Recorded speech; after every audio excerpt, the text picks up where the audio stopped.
नमस्ते विद्यार्थी मित्रांनो, वर्ग 7वा स्कॉलरशिप विषय गणित यामधील एक्सरसाइज 23.1 मधील क्वेश्चन्स आपण बघणार आहोत. यामधील प्रश्न हे एरियावर अवलंबून आहेत. आता त्यासाठी तुम्हाला जे एरियाचे फॉर्म्युलेज आहेत ते तुम्हाला माहित असणं आवश्यक आहे. त्याच्यामध्ये area of rectangle, area of square, area of triangle, area of right angle triangle, त्याचप्रमाणे सर्कल, एरिया ऑफ सर्कल, हे सुद्धा तुम्हाला फॉर्म्युले सगळे माहीत पाहिजेत. प्रश्न पहिला, इन द ॲडजॉइनिंग फिगर, या फिगरमध्ये अँगल वाय, हा angle Y equals to 90 degree, इथं 90 डिग्री ते दाखवलेलं आहे साईनने. Length X Y equals to 8 metre, X Y equals to 8 metre, Y Z equals to 15, हा 15, डब्ल्यू एम हा इथे is perpendicular to X Z, हा एक्स झेड यावर हा जो आहे परपेंडिक्युलर आहे. म्हणजे ह्या ट्रायंगलमध्ये हा इथं बेस होईल आणि ही त्याची हाईट होईल. ठीक आहे. आणि W M equals to 6, W M 6 आहे. Find the area of the figure. तर या फिगरचा एरिया आपल्याला काढायचा आहे. पहिले हा जो खालचा ट्रायंगल आहे एक्स वाय झेड, हा काय आहे, राईट अँगल ट्रायंगल आहे. आणि राईट अँगल ट्रायंगलचा एरियाचा फॉर्म्युला काय आहे, area of right angle triangle equals to 1/2 into product of sides making right angle.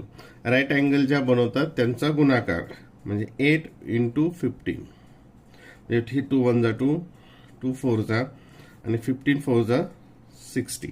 म्हणजे हा जो आहे खालचा, याचा एरिया किती आला, 60 स्क्वेअर मीटर.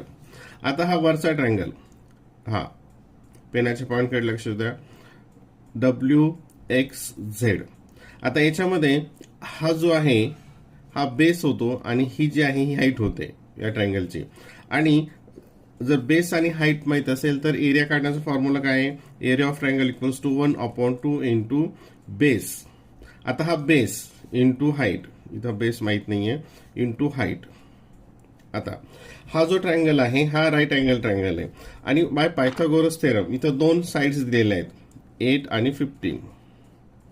आणि बाय पायथागोरस थेरम, पायथागोरसच्या ट्रिपलेटनुसार हे किती असणार आहे, हा एक्स झेड हे असणार आहे 17, 8 15 अँड 17 हे पायथागोरसचं ट्रिपलेट आहे.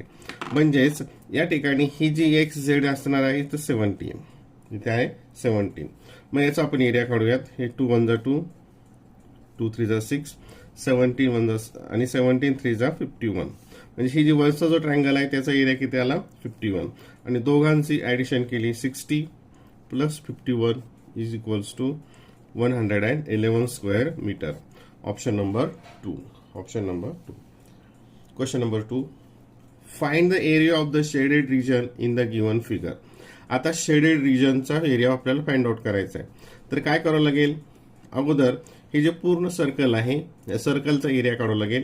आणि हा जो इथं व्हाईटमध्ये आहे अनशेडेड, याचा एरिया त्याच्यामधून मायनस करावा लागेल, याचा एरिया त्यामधून मायनस करावा लागेल. मग हा जो मोठा सर्कल आहे हा, तर त्याचा एरिया काढू आपण. बिगर सर्कलचा एरिया चा फॉर्म्युला आहे पाय आर स्क्वेअर एरिया काढण्याचा. हा area of a bigger circle असं आपण शॉर्टमध्ये लिहित. प्रत्येक ते स्टेटमेंट लिहायची गरज नाही, तुमच्या लक्षात येत असेल. तर आता या ठिकाणी हे इथून इथपर्यंत दाखवलेले 14 सेंटीमीटर, म्हणजे ही काय झाली, त्याची रेडियस झाली. हा जो मोठा सर्कल आहे त्याची रेडियस किती आली, 14 सेंटीमीटर, इज इक्वल्स टू 22/7 पायची व्हॅल्यू आणि 14 इंटू 14, 14 इंटू 14, 7 1 जा 7, 7 2 जा 22 इंटू 2 44 इंटू 14, 14 आणि हे 14 इंटू 44 इंटू 14, 14 4 जा 56, कॅरी 5, 56 प्लस 6 61. म्हणजे हा जो मोठा आहे त्याचा किती एरिया आला, 616. आता त्याच्यामधून आपल्याला हा जो मधला आहे छोटा, हा व्हाईटवाला, याचा आपल्याला एरिया मायनस करावा लागेल. याचा एरिया काय येईल, पाय आर स्क्वेअर. आता या ठिकाणी 22/7. आता ही जी असेल त्याची डायमीटर असेल, हा जो छोटा सर्कल असेल त्याची डायमीटर, म्हणजे याची रेडियस किती असेल, 7. याची रेडियस किती असेल, 7. मग 7 इंटू 7, कारण हे दोन्ही एकत्र केलं तर एक सर्कल बनतं. दोन्ही जर एकमेकांना जॉईन केलं तर एक सर्कल बनतं. इक्वल्स टू हे 7 कॅन्सल झाले. 22 7 154. मग हा जो मोठा आहे त्याचा एरिया आला 616 आणि हे जे दोन आहेत यांचा मिळून दोघांचा मिळून आला 154. हा याच्यातून याच्यातून हा मायनस केला म्हणजे कशाचा मिळेल आपल्याला शेडेड रिजनचा एरिया आपल्याला मिळेल.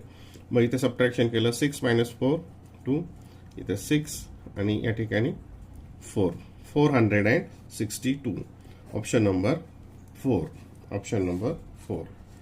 Question number 3. The perimeter of a semi circular garden. आता हा एक कन्सेप्ट थोडासा नीट समजून घ्या. Perimeter of a semi circular garden is 180 metre. Then what is the area of this garden. आता सेमी सर्क्युलर गार्डन म्हणजे कसं, पेरिमीटर कशी, तर हे एक सर्कल आहे आणि त्याचे दोन समान भाग केले, ही त्याचा सेंटर हा. आता पेरिमीटर म्हटल्यानंतर हा जो वरचा भाग आहे हा इथपासून हा सर्क्युलर रिजन आणि ही डायमीटर याचा मिळून जे लेंथ असेल त्याला म्हणायचं पेरिमीटर ऑफ सेमी सर्क्युलर किंवा पेरिमीटर ऑफ सेमी सर्कल. याला आपण आणखी जर वेगळी फिगर काढली तर ती कशी दिसेल, ही अशी, ही इथले हा. ठीक आहे. आता या ठिकाणी मग इथं पेरिमीटर ऑफ सेमी सर्कल. आता पूर्ण सर्कल हा जो सर्क्युलर रिजन आहे याची पेरिमीटर म्हणजेच याचा सर्कमफरन्स किती असतो 2πr. हा पूर्णचा, हे पूर्ण अंतर किती असतं 2πr. आणि मग हे वरचं जे अंतर असेल त्याचं किती असेल, हाफ असेल. आणि हा एवढा भाग त्याच्यामध्ये आणखीन ऍड केला, ही रेडियस आणि ही रेडियस r + r ते काय येईल 2r. काय येईल ते 2r. ही झाली फॉर्म्युला पेरिमीटर ऑफ सेमी सर्कलचा फॉर्म्युला. हा आणखीन पुढे बऱ्याच ठिकाणी वापरत आलेला आहे. हे 2 आणि हे 2 कॅन्सल झालं. आता इथे बघा is equals to πr + 2r. आता यामध्ये r कॉमन घेतला. r कॉमन घेतल्यानंतर r नी याला दोघांना डिव्हाइड करायचं असतं. मग इथं उरेल पाय, इथं उरेल 2, पाय आणि 2. आता इथे व्हॅल्यूज टाकूयात. r इथं किती p आहे 180, ते आपण नंतरही लिहिलं तर चालेल. 22/7 + 2 डिनॉमिनेटर काहीच नाही तर आपण 1 घेतलं म्हणजे आपल्याला ते ऍडिशनची कॅल्क्युलेशन करायला सोयीस्कर ठरतं. इक्वल्स टू r इंटू, आता हे क्रॉस मल्टिप्लिकेशन होईल.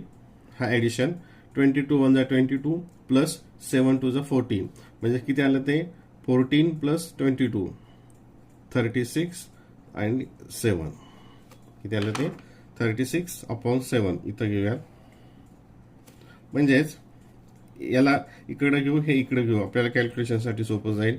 r into 36/7 equals to 180.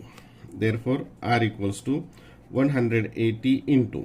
आता हे इथं इकडे गेल्यानंतर त्याचं रेसिप्रोकल होईल, उलट होईल. म्हणजे 7 वर जातील आणि 36 हे काय होतील खाली येतील. 7 वर जातील आणि 36 खाली जातील.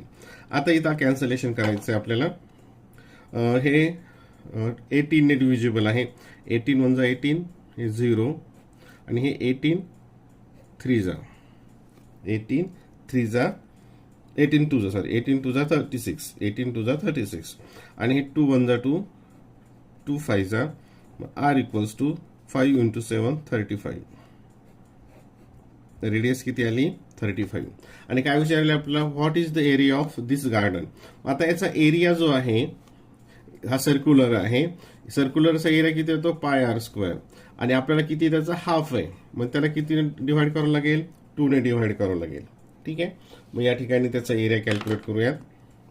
Is equals to 22/7 into r किती आलं 35 इंटू 35 आणि हे जे 2 आहे याला आपण इंटू 1/2 असं लिहितो 1/2. आता कॅन्सलेशन करूयात. 11 2 1 जा 2 11 इथं आलं 7 1 जा 7 7 5 जा इथे खाली उरलं आता पाय r² इक्वल्स टू काय उरलं r² इज इक्वल्स टू हे एरिया इक्वल्स टू हे area equals to 11 into 5 into 35. आता या ठिकाणी आता 11 आता इथं मल्टिप्लिकेशन करताना कोणती ट्रिक वापरायची. 11 आणि 5चं जर मल्टिप्लिकेशन केलं तर 55 येतं आणि इकडे 35 येतं.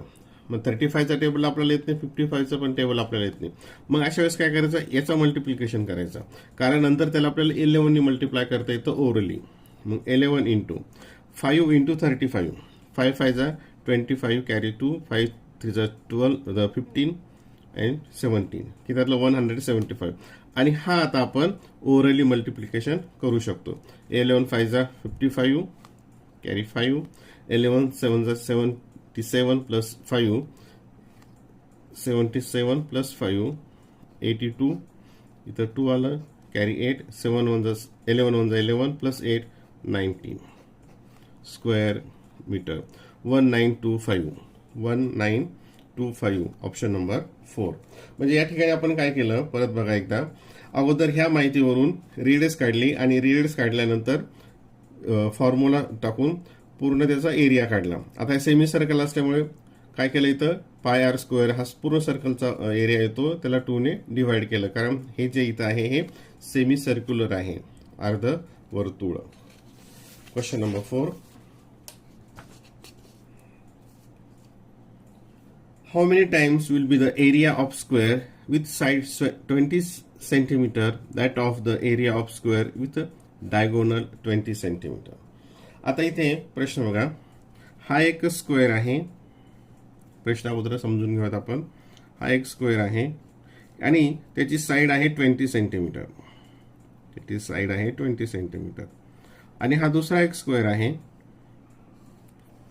आणि त्याचा डायगोनल आहे 20 सेंटीमीटर. त्याचा डायगोनल आहे 20 सेंटीमीटर. तर यांच्या एरिया किती पट आहे एकमेकांच्या हे विचारलंय. आता या ठिकाणी याचा एरिया ऑफ स्क्वेअर काय, तर साईड इंटू साईड, म्हणजे 20 इंटू 20. हा किती येईल आता 400. याचा एरिया आला 400. आता जेव्हा डायगोनल दिला असतो त्यावेळेस काय असतं एरियाचा formula, area equals to 1/2 into diagonal square. काय असतं 1/2 इंटू डायगोनल स्क्वेअर. म्हणजे याचा एरिया किती येईल 1/2 इंटू डायगोनल किती दिला 20 इंटू 20. कॅन्सलेशन करूयात, इथं 10 आणि याचा एरिया आला 10 20 200. याचा किती आला 200. याचा आला 400.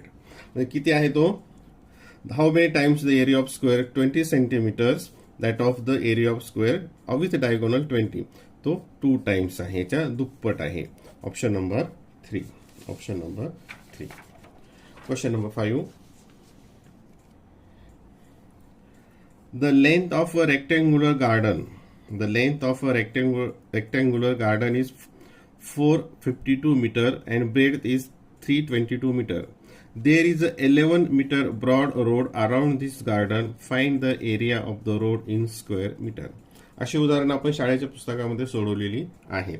हे फक्त हे इथं थोडा वेळ जास्त लागतो, बाकी हे काही फारसं अवघड उदाहरणं असत नाहीत. आता हे एक रेक्टँग्युलर गार्डन आहे. त्याची लेंथ आहे 452 आणि ब्रेडथ आहे 322. आणि याच्या भोवती याच्या बाजूला एक रोड बनवला आणि त्याची लेंथ किती आहे ह्या रोडची 11 मीटर्स.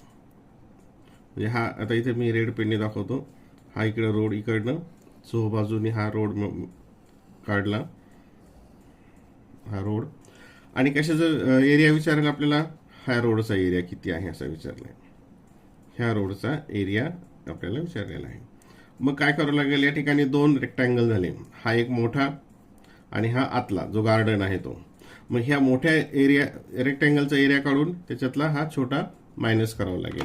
आता हा जो छोटा गार्डन आहे, एरिया ऑफ गार्डन, याचा आपण एरिया काढूयात आणि नंतर ह्या मोठ्याचा आपण एरिया काढूयात. आता एरिया ऑफ गार्डनचा लेंथ इंटू ब्रेडथ काय आहे, तर त्याचं लेंथ इंटू ब्रेडथ. लेंथ यात आहे 452 इंटू 322 इज इक्वल्स टू, आणि याचं मल्टिप्लिकेशन येतं 14544. आता मल्टिप्लिकेशन जरी तर करत बसलं तर आणखी जास्त वेळ लागेल. ठीक आहे, याचा एरिया हा इतका आला. आता हा जो rectangle with garden plus road, garden plus road, हा जो मोठा रेक्टँगल तयार होतो याची लेंथ, आता इथं हा जो इथं आहे हा आहे 452 इथे घेऊयात 452 प्लस. आता इथे हा इकडं 11 आला आणि इकडे 11 आला, म्हणजे हा इथं वरचा बघा, हा इथपर्यंत आहे 452, हा इकडे 11 प्लस 11, मग याची टोटल लेंथ किती येईल? 452 प्लस 11 प्लस 11, ती किती येते बघा? 2 3 4 5 6 7 4 474. आणि याची ब्रेड किती येते? आता इथे हे आहे 322 आतला भाग, 322 प्लस हा रोड इकडे 11 आहे, इकडे पण 11 आहे, 11 प्लस 11, आणि याची ब्रेड किती येते? 2 3 4 2 3 4 3 344. किती येते? 344. आता मग हा जो मोठा आहे याचा एरिया काय? Length into breadth. त्याचा एरिया काय येईल? लेंथ 474 इंटू 344 344, आणि याचा मल्टिप्लिकेशन येतो 163056, हा मोठ्याचा. मग आता आपल्याला कशाचं विचारलं आहे? Find the area of the road. मग रोडचा एरिया काढण्यासाठी हा जो मोठा रेक्टँगल आहे त्याच्यामध्ये गार्डन प्लस रोड आहे 163056 मायनस हा जो ओरिजिनल गार्डन आहे त्याचा एरिया त्याच्यातून मायनस करावा लागेल, आणि गार्डनचा एरिया किती आहे? 145,544. हे सबट्रॅक्शन या ठिकाणी केलं, हे 2 हे 1 ते 5 ते परत 6 आलं, इथं आलं 7 ते 1 0, 17,512. 17,512, ऑप्शन नंबर 3. आता हे गणित सोपं आहे, फक्त याच्यामध्ये काय कॅल्क्युलेशन जास्त आहेत, question number 6. A rectangle has length 18 centimeter and breadth 8 centimeter. If its length is changed by 2/3 times and breadth by 3/2 times, then what is change in its area? आता जो ओरिजिनल रेक्टँगल आहे, original rectangle याचा area किती तो आपण बघूया. Area of rectangle काय आहे? तर लेंथ इंटू ब्रेडथ, 18 इंटू 8, 18 8 जा किती येतं? 144, म्हणजे याचा किती एरिया आला? 144. आता इथं काय केलंय? लेंथ चेंज झाली. लेंथ किती होती? 18, ती किती केली? Length is change bye 2/3 times, 2/3 times, म्हणजे किती येईल ती आता? 3 1 जा 3 अँड 3 6 जा, म्हणजे ती आली 12. आणि ब्रेडथ किती आली? अगोदर किती होती? 8. आता ती किती केली आहे? 3/2 टाइम्स, म्हणजे 2 1 जा 2 2 4 जा आणि 4 3 जा 12. आता नवीन जो चेंज केला हे दिलेल्या कंडिशन प्रमाणे, तेव्हा लेंथ 12 आली आणि ब्रेड 12 आली, मग त्याचा एरिया किती असेल? लेंथ इंटू ब्रेड, 12 इंटू 12, ते आलं 144. म्हणजे अगोदरचा जो रेक्टँगल होता त्याचा 144 एरिया होता, आणि दिलेल्या कंडिशनमध्ये लेंथ आणि ब्रेड चेंज केल्यानंतर त्याचा एरिया सुद्धा काय आला? 144. द काय ऑप्शन येईल? The area remains the same. Area हा सेम आहे, त्याच्यामध्ये काही बदल झालेला नाही. Question number 7. The length of rectangular garden is 200 metre and its area, इथं एरिया दिलाय 3 hectares and 2 ares. What is the breadth of the garden? आता इथं युनिट थोडेसे वेगळे आहेत, ते आपण काय समजून घेऊयात. म्हणजे इथं एक रेक्टँग्युलर गार्डन दिलेलं आहे, त्याची लेंथ आहे 200 मीटर्स आणि ब्रेड्थ विचारली आणि एरिया दिलाय. एरिया किती आहे? आता हा हेक्टर्स आणि आर्स मध्ये, मग त्याच्यामधून आपल्याला काय करावं लागेल? त्याचा एरिया हा स्क्वेअर मीटर मध्ये घ्यावा लागेल आणि नंतर मग फॉर्म्युल्यानुसार ब्रेड्थ काढावं लागेल. मग आता इथं एरिया बघा किती दिलाय? 3 हेक्टर अँड 20 आर्स. ठीक आहे. आता 1 हेक्टर हे कॅल्क्युलेशन आपल्याला माहित पाहिजे. 1 हेक्टर म्हणजे किती होतं? 10,000 स्क्वेअर मीटर. 1 हेक्टर म्हणजे 10,000 स्क्वेअर मीटर. मग 3 हेक्टर्स म्हणजे किती होईल? मग 30,000 स्क्वेअर मीटर. ठीक आहे. हे 3 हेक्टर्स आलं 30,000 स्क्वेअर मीटर, म्हणजे एक इथे आलं 30,000. नंतर दुसरं युनिट इथं वापरलेलं आहे आरचं. 1 are equals to 100 square metre. 1 are म्हणजे किती होतं? 100 स्क्वेअर मीटर. मग 20 आर्स किती होईल? 100 इंटू 20 ते होईल 200 स्क्वेअर मीटर. किती होईल? 200 स्क्वेअर मीटर. मग टोटल एरिया किती आला आता स्क्वेअर मीटर मध्ये? 3 हेक्टरचा आला 30,000, 2 आरचं आलं 2,000, म्हणजे टोटल आला एरिया 32,000 स्क्वेअर मीटर. ठीक आहे, इथपर्यंत लक्षात आलं. आता फॉर्म्युला सरळ सरळ, area equals to length into breadth. आपण आपल्या सोयीसाठी इकडे घेऊयात. लेंथ आहे 200 मीटर, ब्रेथ माहीत नाही, आणि टोटल एरिया आलेला आहे 32,000. Division property of an equality, breadth equals to हे 32,000, हे 200 इकडे डिवाइड होईल. इथं आता कॅन्सलेशन, हे 0, हे 0, हे 0, हे 0. इथं उरलं 320 डिवायडेड बाय 2.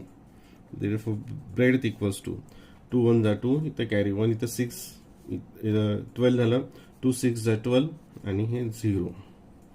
किती आली breadth? 160 metre. 160 metre. Option number 4. Question number 8. The side of an equilateral triangle is 18 centimeter. Find its area. आता इक्विलॅटरल ट्रायंगलचा एरियाचा फॉर्म्युला लिहायचा आणि हे सोडवायचं. हे साधं सिंपल आहे. मग एरिया ऑफ इक्विलॅटरल ट्रायंगलचा फॉर्म्युला √3/4 इंटू साइड स्क्वेअर. सरळ सरळ ह्या फॉर्म्युल्यामध्ये त्याच्या व्हॅल्यूज ठेवायच्या आहेत. Is equals to √3/4 into side किती आहे? 18. मग 18 स्क्वेअर म्हणजे 18 इंटू 18. कॅन्सलेशन करूयात. 2 2 जा 4, 2 9 जा 18, परत 2 1 जा 2, 2 9 जा 9 इंटू 9 81, आणि हे √3. 81 √3. Option number 4.